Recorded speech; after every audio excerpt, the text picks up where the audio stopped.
I'm getting some base colours down here. I had a look online. I'm sure there are classic colours that people always associate with any particular kind of camo, but I saw online, I can't say for sure these are all valid World War II sources, but I saw a lot of things. You know, the sort of tan colour like I'm using here with old wood, Panzer Aces old wood, and the green colours, and I'll be using green grey for that, with some brown blotches or with green blotches, brown on tan or green on brown, you know, many different kinds of colours. So I'm going to try to show you the main colours, sort of tan colour, green colour, with the opposite kind of blotches, or the same kind of blotches, as you'll see. So just now I'm just getting these base colours on in the same old way.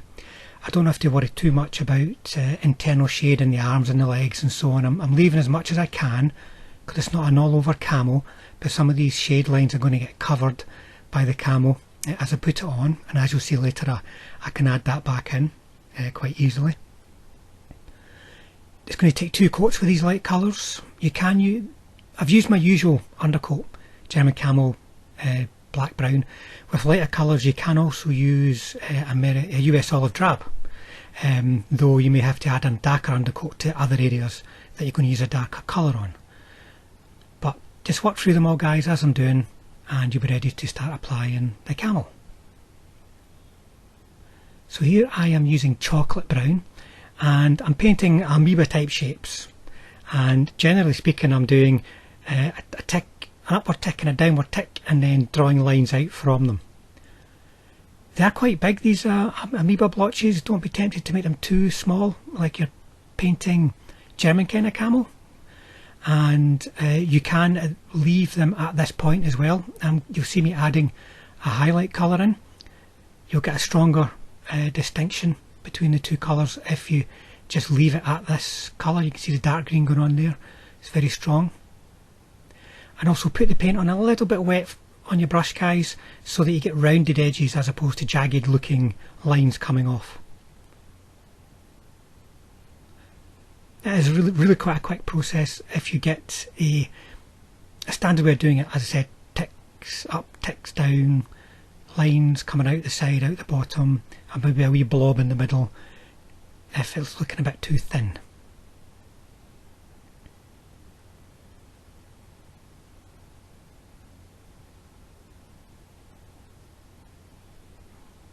Now here you can see I've changed the palette a bit. I'm using the tan base colour with a green blob, a green amoeba.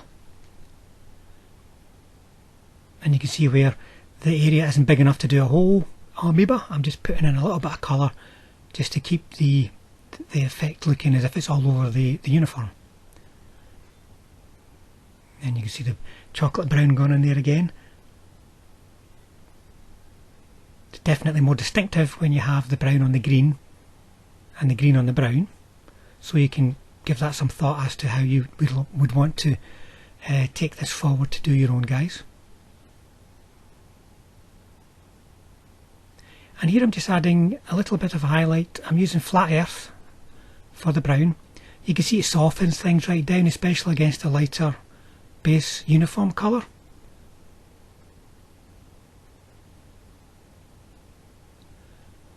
But I feel just that highlight's just needed just to add a bit of depth, so it's not so flat looking against the rest of the uniform and the figure.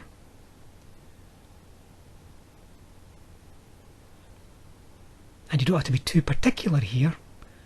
Here's the green going on. I am using, let me see, Italian Tank Crew, and that's, by the way, that base dark green colour is just German Camo dark green. And I'm just applying it into the shape. I'm not trying to be very precise.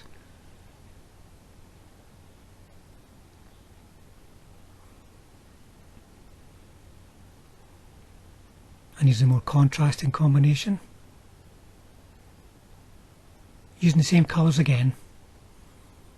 It softens things down again, but you've still got that nice distinctive difference between the two, the brown and the greens.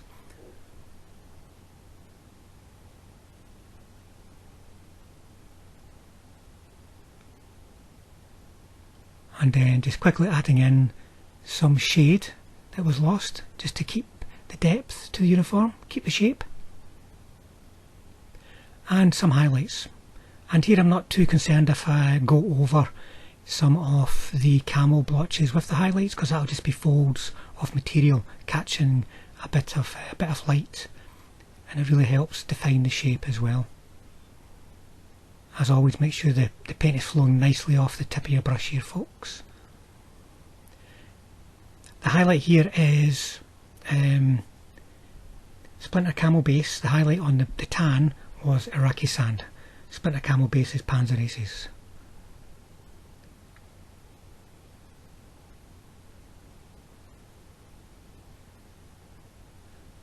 And here I'm starting on the armour. You wouldn't think you'd be saying that for a World War II figure, but the armour, the helmets are base colour German Camo dark green.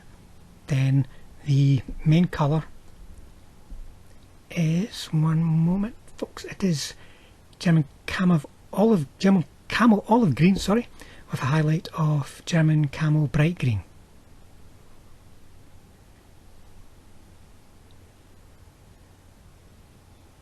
And you see me catching edges, leaving some shade.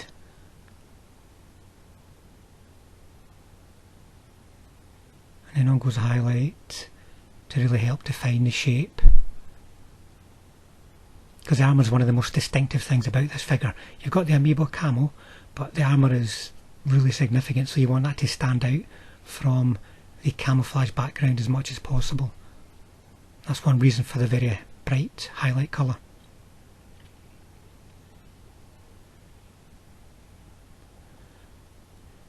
Now, if you want to see more about painting all the little bits and pieces that you might see on a Soviet infantryman, I'll put a link up at the end to how to paint a Soviet infantryman. So you'll see rifles, SMGs, boots, all these kind of things.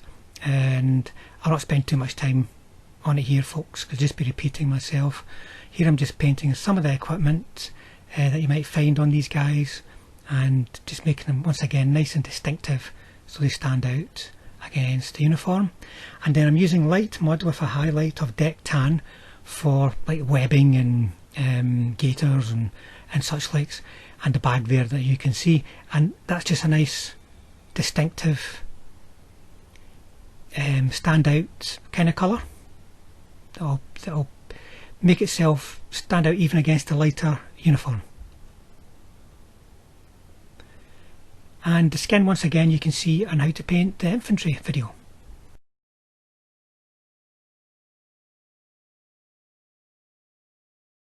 I've set the completed figures into the recesses on the bases. I did that last night and let them rest.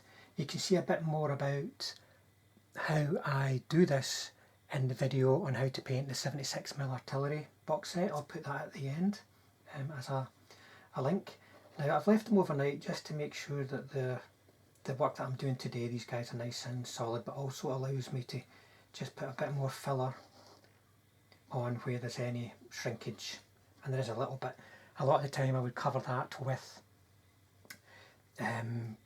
grass and so on, but I want this to be a very battle worn base, so it's not going to have a lot of grass on it. Now, as you'll see in the video for the 76mm, I've used this Vallejo product. It's very good, I like it. I wish I'd discovered it years ago. I use it all the time now. You can get it in various colours for various types of earth. Something you can do with these bases, if you want to create shell craters, and it's very easy to do with the plastic figures, is trim the base down like the tab so you can set the figure somewhere else. Also helps create an uneven surface if that's what you want, and then the hole that's left basically becomes the start of your shell crater. You can put your filler around it, like perhaps as I'm going to use some milliput, create the shell crater, put your coverage over your ground cover over the crater. And it's a very good way of getting some real depth that you'd need in a crater, and as I said, also creating uneven ground. If you wanted a bit of an undulating bit of ground, you could just trim the figures, move them around, and very quickly you've got some got some real depth to the scene, which always helps. What I'm going to be doing though is I'm going to be using milliput and good old beat up cocktail sticks, and I'm going to, as well as some of the Gale Force 9 barbed wire, I'm going to just put some sort of typical battlefield type obstacles that the guys are fighting their way through. And I'm going to start that by gluing some posts in for barbed wire, and to help that you could just super glue the flat of one of these straight in, but I'm going to drill a couple of holes, get them super glued in, and then I shall make maybe a couple of tank stoppers, dragon's teeth with this stuff, and then set them into the Vallejo to be left to dry overnight. So let's make a start. You could just stick the stakes for the barbed wire directly onto the plastic with some super glue, but I've decided to drill some holes here and trim the stakes, or the cocktail sticks, so they fit the holes. You can super glue them into those holes for extra strength. I've been a bit lazy here because I'm just doing a bit of a painting project, and I've just stuck them in there directly with the intention of the Vallejo paste holding them in place.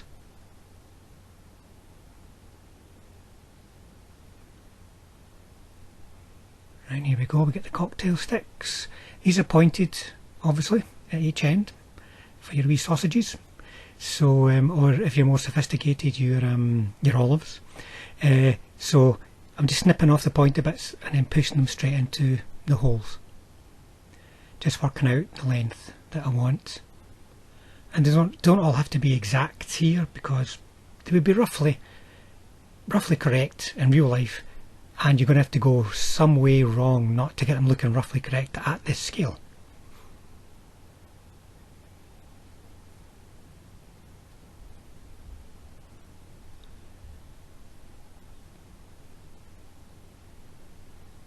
And there's the second one, ready to go, and they fit quite tightly into there. Super glue will help keep them there, and I'd recommend, if you're going to be using them for gaming, to do it. Otherwise there'll be a pinch point that you'll just pinch them off when you pick them up, and that's me getting the milliput all nice and mixed up. So I'm shaping it with my fingers before I place it onto the base. I don't know if you've used milliput or if you're more familiar with green stuff, but milliput is less sticky and it dries harder, quicker. Maybe not so good for things like sculpting stowage or such like, but as a filler or as something more bulky, then it's my preferred choice. And here I'm just pushing it flat, moving it around, pushing it flat, moving it around, and then a wee tap on the top to get that sort of cut off kind of look.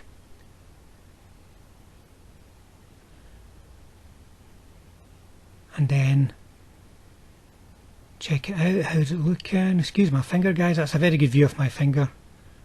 My apologies. It might actually even be the middle finger, which means I really have to apologise. I don't always look at the camera when I'm doing this, obviously. But there you go, that's one done. So take the other one, push it into roughly a four-sided pyramid shape,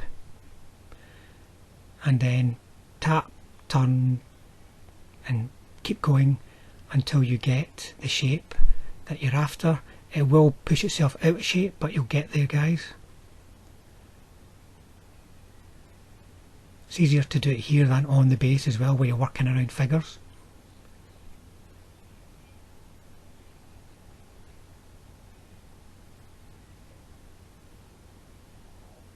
If you have two flat-sided objects, it's probably easier than using your finger. But there you go, we're getting there now. And then just square off the bottom edges before we can start to, like make a few marks and scratches on it, just to get rid of fingerprints and make the surface a bit less even. See, that didn't take long. That's if you've got a few of them to do, you can easily fill up your bases without a lot of effort with some nice looking sapper type obstacles.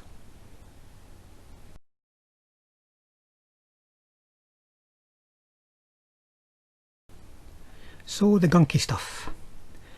Be careful how you're putting this on, folks. Don't put too much onto whatever tool you're applying it with, or you'll end up with a big lump that you then have to work all over the figure. Don't get too much too close to the feet. You'll see there's some original material around the bases and little gaps where the filler has shrunk or sunk down. Well, this is your chance to cover that up, but the figures will be really secure. You know, they're not going to go anywhere. You see some of the tighter areas. I was getting some off my fingers there, folks. You don't want to be picking it up by the figure and getting it on the figure, because it's washable. It is water based, but it'll be hard work. And I'm not too worried about going over the edges. I actually want a rough looking edge on these for a change. I normally do a nice neat edge, but I'm going to have some of this dripping down, and then an old brush, taking some excess that's lying on the base or taking some out of the pot, and then covering up those flat metallic bases, or if you're using plastic bases, those flat plastic areas, so you've got an even texture over the whole surface.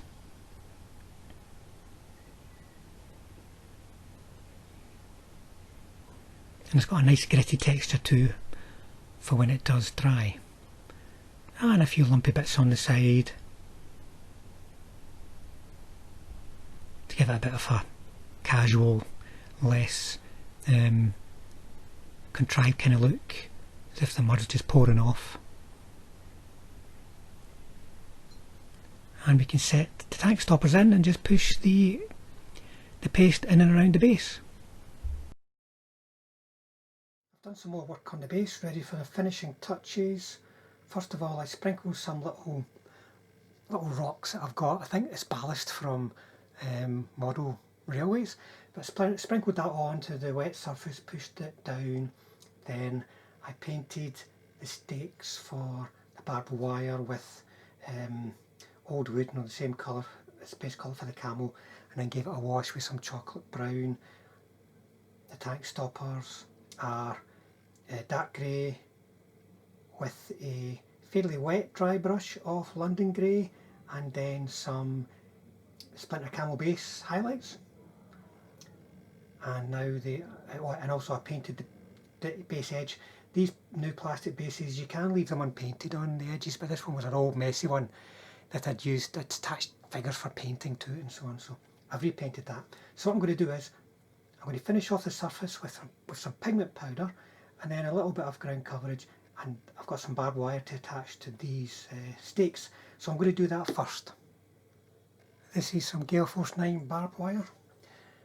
I'm going to start by wrapping it around a cocktail stick, because that will get the right circumference that I need to attach it to the stakes. I'm probably going to have two lengths that are cut off, so I'll just expand that a wee bit so I can easily pull it off, and then cut a length, and then do the same with this one. And the idea is I'm just showing these guys moving through obstacles that they would have to contend with and wire they would have to cut. So there's a couple of lengths.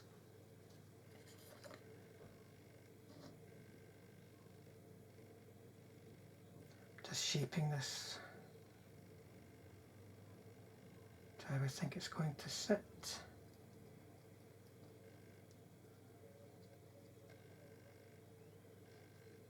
And there you go. Now you can fix that with some glue. I would recommend a little touch of white glue. What I could have done, and probably should have done, was actually wait until, did this at the same time as I was applying the surface material, because I could have embedded it into the paste. Then it's not really going to go anywhere. It'll stay nice and secure. Right, there we go. And then just get the this one over there.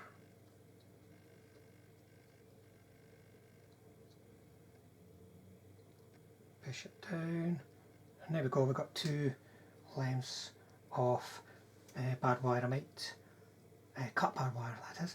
I might just oh, it's popping off here a minute, but I might just attach them with some ground cover as well, just to get them nice and secure. Right, so that's a barbed wire in place. So now we're going to do some pigments. Here is my very messy pigment palette. You can see pigment once it's dry, it's very easy to reactivate it. It can be sealed under matte varnish or gloss varnish depending on how you want to be treating the figures, but on a base like this it will just sit nice and resilient because you're not going to be rubbing it off. Oops, just get this in shot. Now that's quite thick. I want it to be thinner than that. So just add some water straight to the base. If you get some of this on the feet of the figures, then all the better, as long as it's not out of control. Just working around the bottom edge. I mean, these guys are going to be picking up mud on their feet, so you could make a decision to deliberately catch all the feet so they all look the same, or just not worry about any that may pick up a bit of pigment powder. I'm going to try and keep it neat. I can always touch up the sides as required once it's dry. And here's the thing about pigments, folks, if you're not familiar with using them, you're never going to know what the final look is until it's dried. You might look at it and go, oof, I can hardly see anything there, you know, but that doesn't mean when it's dry you can hardly see anything. You might find that if you just keep going and adding more and more, that you end up with something which is absolutely caked in pigment. So patience is required. It will dry really quite quick when you're applying it this way with water. You could put some rust pigment onto the barbed wire too. I may well do that.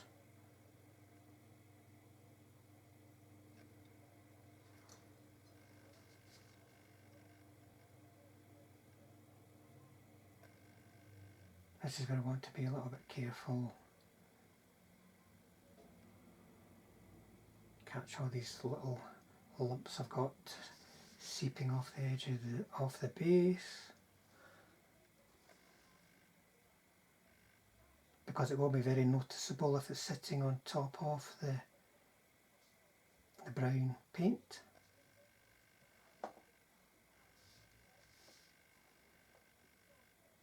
And you may find you have to give it another coat as well. In certain areas you maybe just missed a bit and you need to go back. But there you go, folks, I'll just finish this off and let you see how it looks when it's dry. The pigment's dried. Might need a couple of touch-ups in places, but otherwise it's fine. I'm happy to proceed.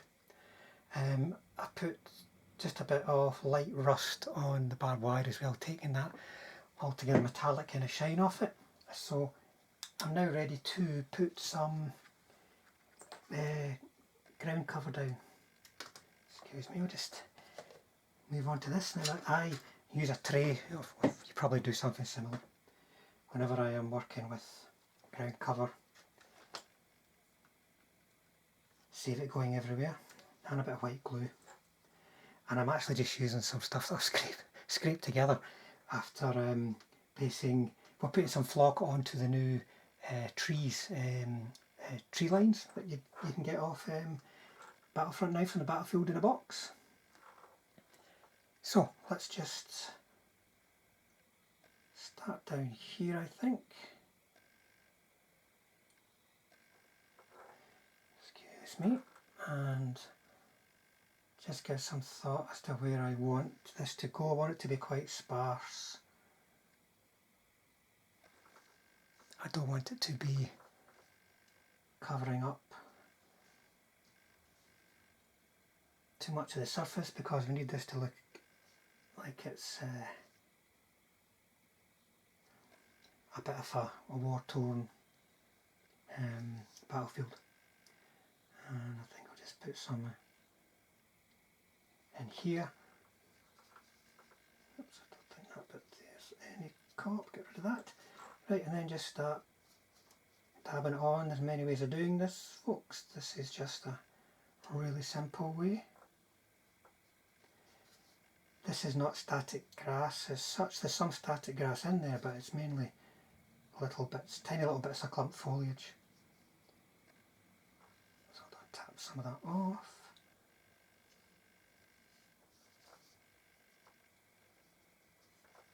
Not very scientific.